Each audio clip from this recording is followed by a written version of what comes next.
Yang menyebabkan harga BTC itu turun teman ya. BTC itu cenderung akan mengarah.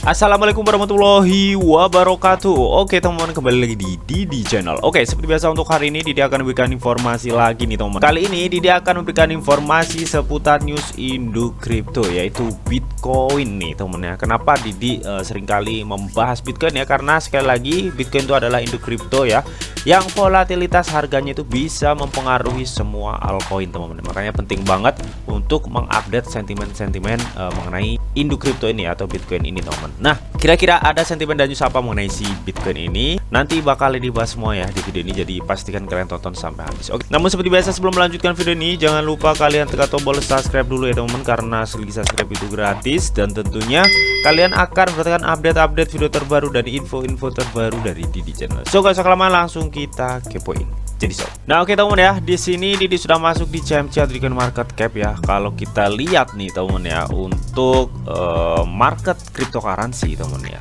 Indo Crypto itu mengalami pertumbuhan yang cukup sangat signifikan teman ya, dimana dalam kurun waktu 7 hari Bitcoin itu tumbuh ya hingga 5,47% teman. Nah kemarin teman ya, Bitcoin itu sempat di harga 28 hingga 29.000 US dollar. Namun saat ini sudah tembus 30.000 US dollar lebih teman ya, atau tepatnya 30.185 US dollar teman.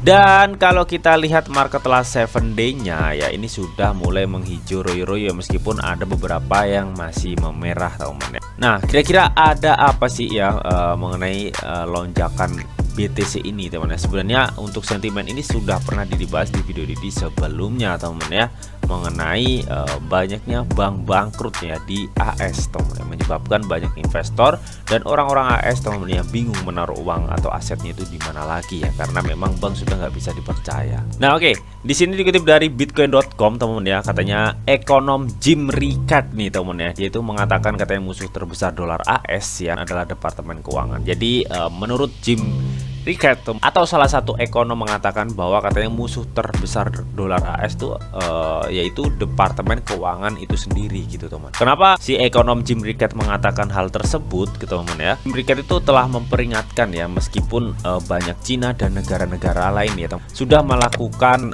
tidak mau ketergantungan dengan dolar AS ya. Hal itu tuh juga merupakan salah satu serangan ya terhadap mata uang dolar AS ya, yang menyebabkan harga dolar AS itu melemah. Namun menurut ekonom Jim Rickards teman ya, alasan itu bukan satu-satunya alasan yang menyebabkan pelemahan dolar teman. Yang menyebabkan pelemahan dolar ya menurut Jim Rickards ini teman ya, adalah dari Departemen Keuangan AS teman ya. Ini tuh menyangkut perang teman ya, menyangkut perang Rusia Ukraina gitu teman ya. Karena perang tersebut akhirnya Departemen Keuangan AS itu membekukan ya sebagian aset dari Rusia gitu teman. Alasannya apa? Alasannya karena memang AS itu nggak suka ya Rusia itu menginvasi Ukraina ya. Akhirnya kan beberapa aset dari Rusia gitu teman ya, itu tuh dibekukan. Nah karena hal tersebut teman ya, banyak masyarakat AS teman ya, atau investor AS itu berpikiran nih. Di sini kata Jim Rickards ya, apakah nantinya misalkan nih para investor menaruh uangnya ya di bank AS gitu teman ya, dan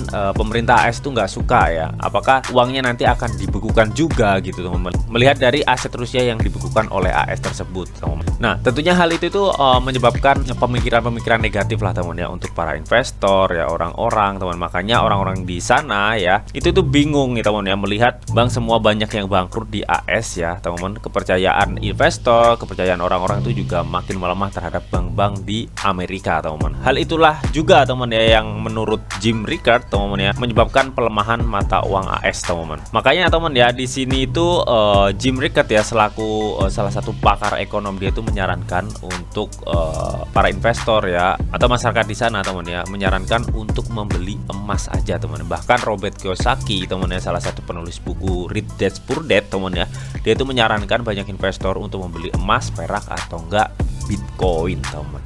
Oke, ini adalah sentimen yang cukup buruk untuk dolar teman ya, namun ini adalah sentimen yang cukup bagus untuk Bitcoin Bitcoin, teman. Nah, sebelum kenaikan BTC kemarin, teman ya, hingga menyentuh 30.000 US dollar lebih, teman ya.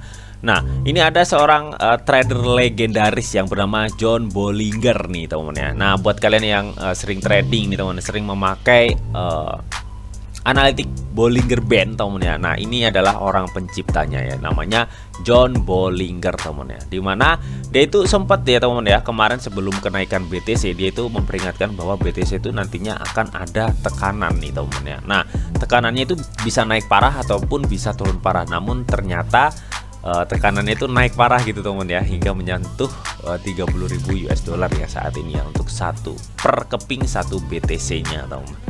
Oke. Nah, kemarin itu sempat diingatkan ya oleh penemu dari Bollinger Band ini, teman ya, atau John Bollinger, teman.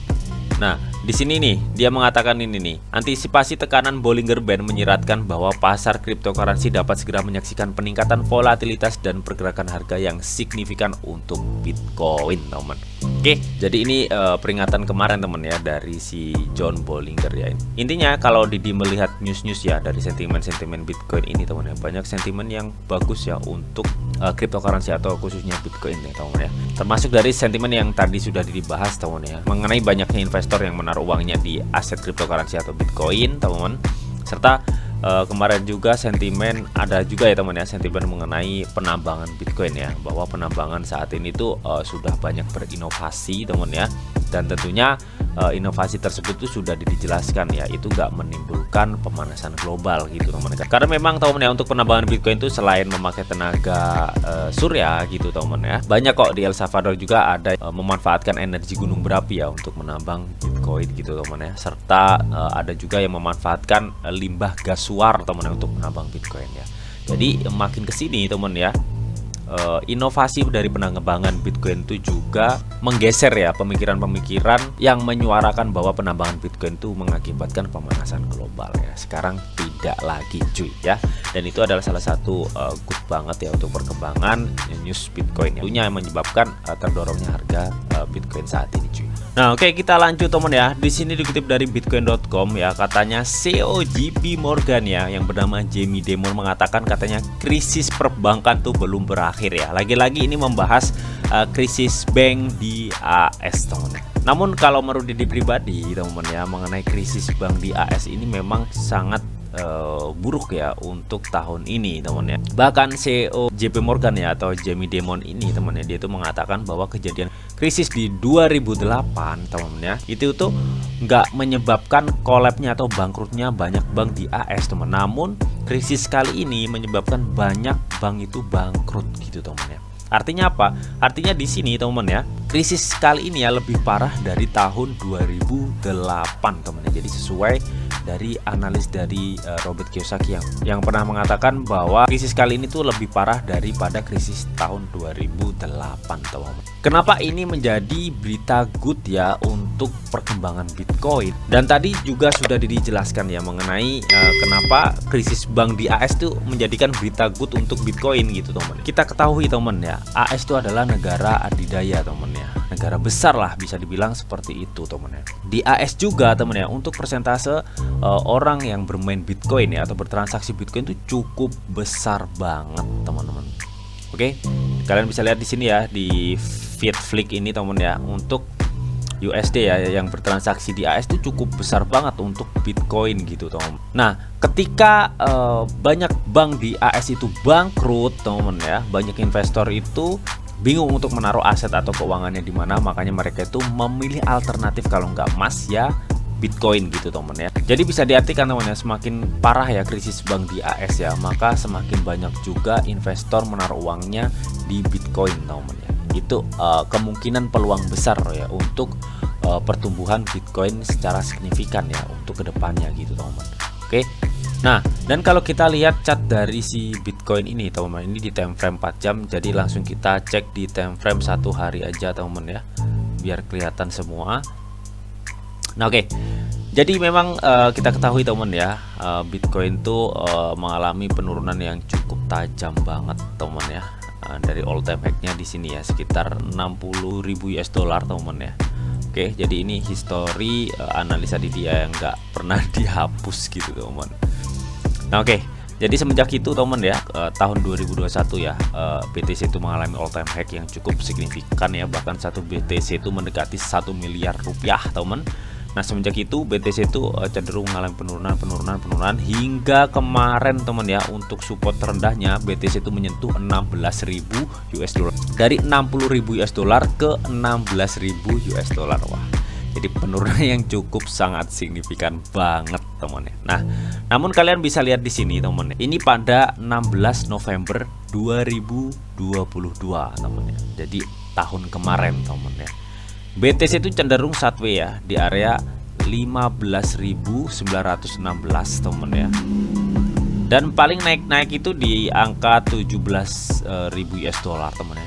Dan balik lagi ke 16.000 US dollar teman. Artinya apa?